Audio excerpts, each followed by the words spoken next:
same charges that Democrats falsely applied to President Trump. Director Wray has been slow walking the GOP's efforts to get to the bottom of the politicizing of our intelligence agencies. Senators Ron Johnson and Chuck Grassley have accused the CIA of withholding similar documents that the GOP leaders are entitled to in their investigation of the falsely predicated Trump-Russia collusion hoax. And that leads us right back to the Commission on Presidential Debates. Now, traditionally, the third debate in a presidential election cycle focuses on national security, but not this year. The anti-Trump Commission on Presidential Debates has abandoned our national security for one obvious reason. Joe Biden sucks at foreign policy.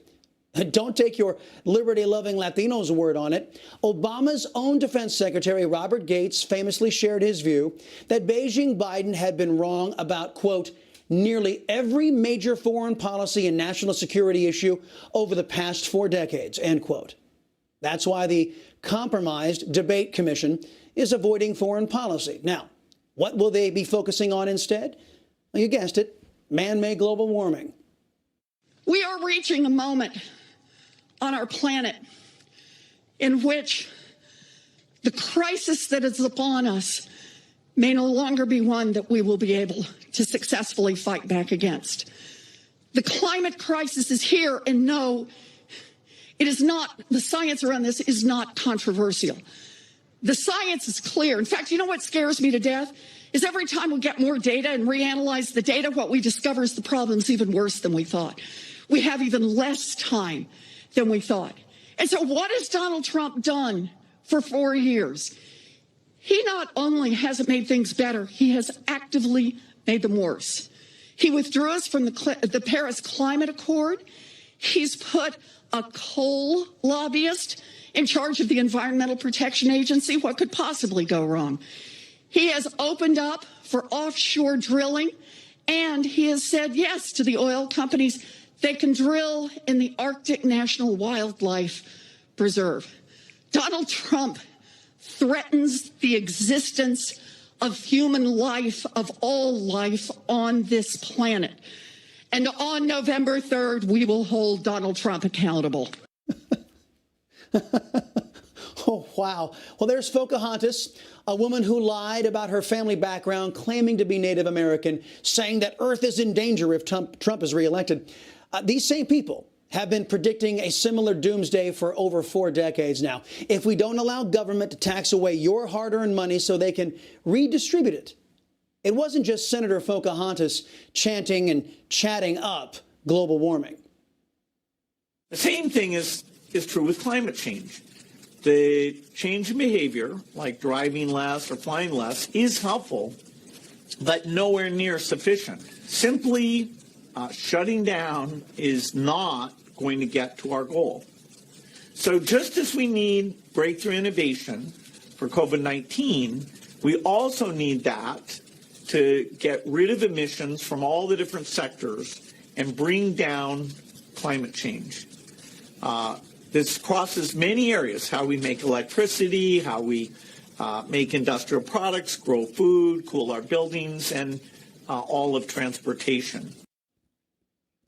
All that there was Mr. Population Control himself making the case that even if we shut down the entire world economy, it still won't be enough to avert the disaster that is coming from just the United States' prosperity.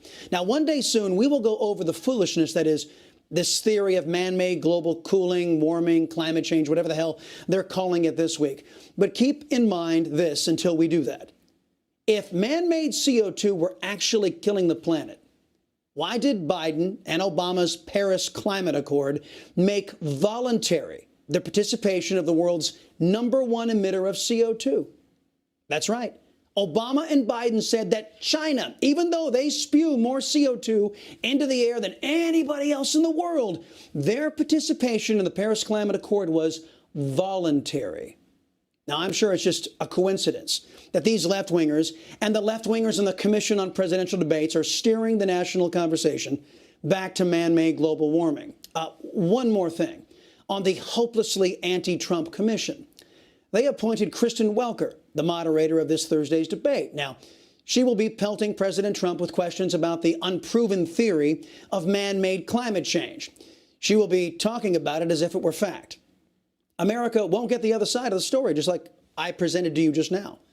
Welker, an NBC staple, a left-wing activist and Democrat Party donor, is the most qualified person in the United States to present a fair debate. That is according to the Corrupt Commission on Presidential Debates. Now, if you believe that, I have a parcel of land to sell you in Iran. The CPD isn't fooling anyone by pretending this debate is legitimate. Well, almost anyone except the Republican Party. Like lambs to the slaughter, they keep legitimizing the very people who want to make sure they never win another election. Which brings me full circle. How much longer will Americans sit still for liberal corruption in our institutions? Now, let's get to our top stories. President Trump calling for Hunter Biden and a special counsel into Mr. Hunter Biden, an investigation into him and a special counsel. The debate commission, in the meantime, tries to mute the president and the Democrats. They are the anti-vax party all of a sudden. We begin with the latest coming out of the Hunter Biden hard drive, and it's more corruption, folks, plain and simple. Our friends at Breitbart, they are reporting this.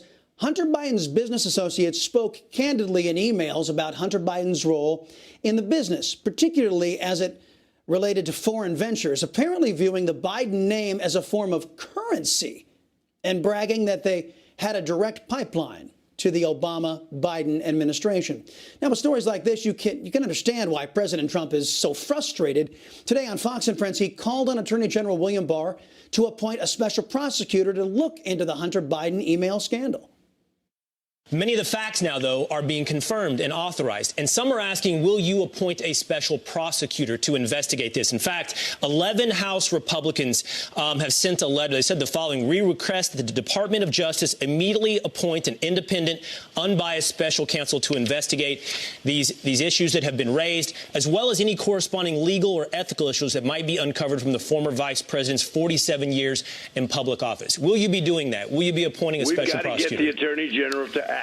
He's got to act, and he's got to act fast. He's got to appoint somebody. This is major corruption, and this has to be known about before the election. Yeah, no kidding. Meanwhile, the Department of Justice is taking on the leftists in big tech who are trying to steal this election by censoring what you can post and what stories like this one you can see. Justice Department and 11 states filed an antitrust lawsuit against Alphabet, Google's parent company. The suit claims that Google broke competition laws to maintain its position as the world's dominant search engine. Speaking of big tech, Twitter continues to put its thumb on the scales of this election. Twitter will be changing the way people retweet until at least the end of the election week, encouraging people to write a comment before blindly retweeting. The company claims it hopes this will slow the spread of what it calls misinformation. Twitter also won't show liked by or followed by recommendations from people who don't follow. Meanwhile, the Senate Judiciary Committee has delayed a vote on issuing subpoenas for Twitter's CEO Jack Dorsey and Facebook's CEO Mark Zuckerberg until Thursday. The Judiciary Committee is expected to vote Supreme Court nominee Amy Coney Barrett out of committee on Thursday. Majority Leader Mitch McConnell says he plans on holding a Senate-wide vote on ACB next Monday. We told you yesterday that Facebook is banning anti-vaccine ads, but earlier this week, New York's Governor Andrew Cuomo told ABC's George Snuffleupagus that he doesn't trust the FDA vaccine approval process. I don't believe the American people are that confident. You're going to say to the American people now, here's a vaccine. It was new. It was done quickly. But trust this federal administration and their health administration that it's safe. We're not 100% sure of the consequences.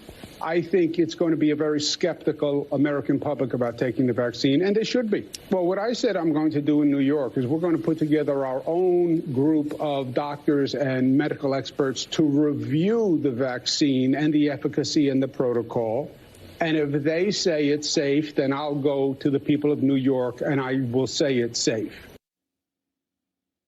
Complete and utter ignorance of the processes that our vaccines go through, regardless of administration in this country. But that's okay. When you vote for a Democrat socialist like Mr. Cuomo, you are voting for ignorance. Turning to the Commission on Presidential Debates, or back to it, speaking of ignorance, the commission announced that the president and Beijing Biden will have 2 minutes of uninterrupted time at the beginning of each 15-minute segment, but the candidate who does not have the floor will have his mic muted during that time. This is the same commission that wanted to, well, C-SPAN's Steve Scully to moderate the second debate, who made an anti-Trump tweet to Anthony Scaramucci and then, well, basically lied about it. Scully, who interned for Mr. Biden, saying, quote, "The next morning when I saw that this tweet had created a new controversy, I falsely claimed that my Twitter account had been hacked. These were both errors in judgment for which I am totally responsible." Thursday's moderator is NBC's Kristen Welker. She's a dedicated Democrat, as we already told you.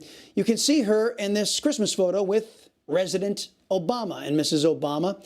And this is some of her work as part of the White House press corps, questioning then Press Secretary Sarah Huckabee Sanders. Kristen. What was the president's reaction to learning that his former national security advisor, Michael Flynn, didn't immediately tell him that he was interviewed by the FBI here at the White House? Look, as you know, I'm not going to get into the details of anything on this case. If you have specific questions on that, you'd have to reach out to the special counsel. Frustrated by that? I haven't spoken to him about that specific Last time issue. as he spoke with Michael Flynn? I'm not sure. And does the president still think that Michael Flynn is a quote-unquote wonderful man? I haven't asked him since he made that statement.